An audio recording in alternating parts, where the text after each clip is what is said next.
Hello and welcome to the Genuine Learning Blog. My name is Melissa Galasso, and today we're going to talk about a proposal from the GASB. So GASB put out a proposal related to the 2023 implementation guide earlier. However, an additional question has arisen. And so instead of waiting for the next implementation guide, since SBITA, subscription-based IT arrangements, are effective this year, they put out exactly one question.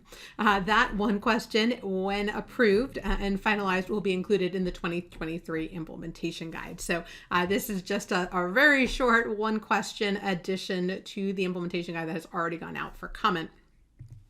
So let's just take a look at this. So again, this was put out for comment on January 30th. It wasn't posted to the website until February 6th. There's usually a vote date and then like the issue date for GASB. And again, it's an additional proposal for implementation guidance for the 2023 update.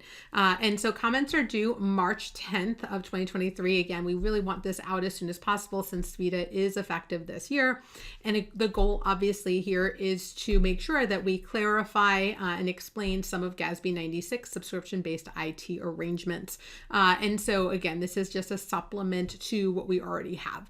And so what they're going to try to do is provide a little bit more guidance around what qualifies for subscription-based IT arrangements. So FASB uses the term cloud computing. So if you look at their standards, they talk about cloud computing arrangements and they provide guidance on that.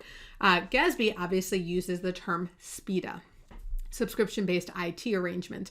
And the question is, does a cloud computing arrangement meet the definition of a subscription-based IT arrangement or a SBITA? And remember, the definition of a SBITA is that it has a contract that conveys the right to control another party's IT software alone or in combination with tangible capital assets, right? So for a period of time in exchange for consideration. And so as we take a look at this, it may or may not be, right? So you can't just say, oh, it's cloud computing, it has to be in.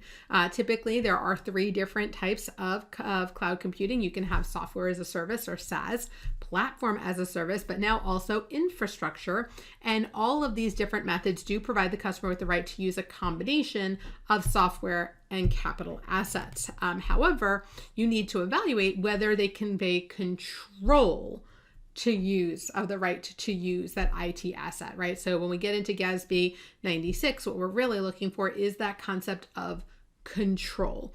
In some of these, you may not have any rights within to make edits, change, etc. And so that control consideration is going to be very important. And so not all cloud computing arrangements will be SBITAs. Many will, but many won't. And so we need to make an assessment of that concept of control. And again, control is a key consideration within, just like leases, within the concept here. Do you have the right to control the underlying asset as we look at this? So hopefully, if you like this question, then you should let them know. If you don't like this question or you think there could be a modification to improve the answer, they would love to hear from you again by March 10th.